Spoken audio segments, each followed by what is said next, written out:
Jesus is always ready to respond to our needs with compassion and healing.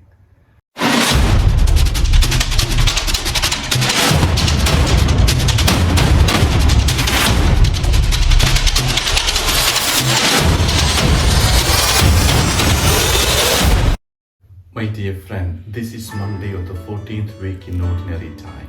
We have the Gospel of Mathew chapter 9 verses 18 to 26 for our reflection today. The first reading from Hosea.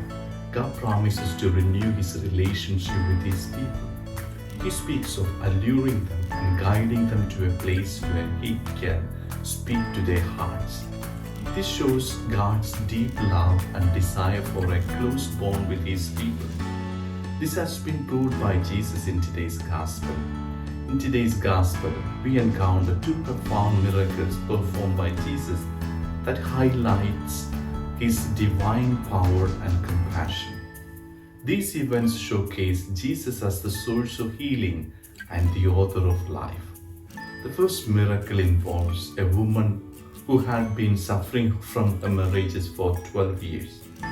According to Jewish custom, a person with such a condition was considered unclean.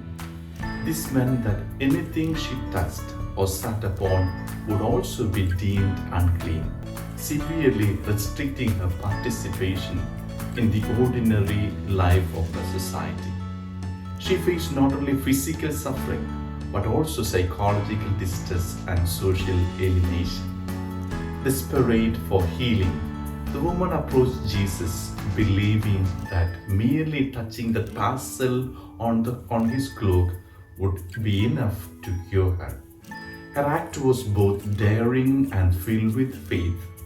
Despite the societal norms that dictated she should remain isolated, she reached out to Jesus in a moment of need. This story teaches us the importance of faith and courage in seeking Jesus, regardless of the barriers we may face. It reminds us that Jesus is always ready to respond to our needs with compassion and healing. The second miracle involves an official whose young daughter had died. In his desperation, the official sought out Jesus, believing he could bring his child back to life. The joy and hope that Jesus restores to this family through this miracle are immeasurable. It serves as a powerful reminder that no situation is beyond Jesus' power to transform. In times of despair, we are encouraged to place our trust in his sovereign ability to bring life to dead situations. Reflect on a time when you faced a significant challenge or obstacle. How did your faith and trust in God help you overcome it? And what did you learn about his power and compassion through that experience? May the words of Jesus redeem us. Amen.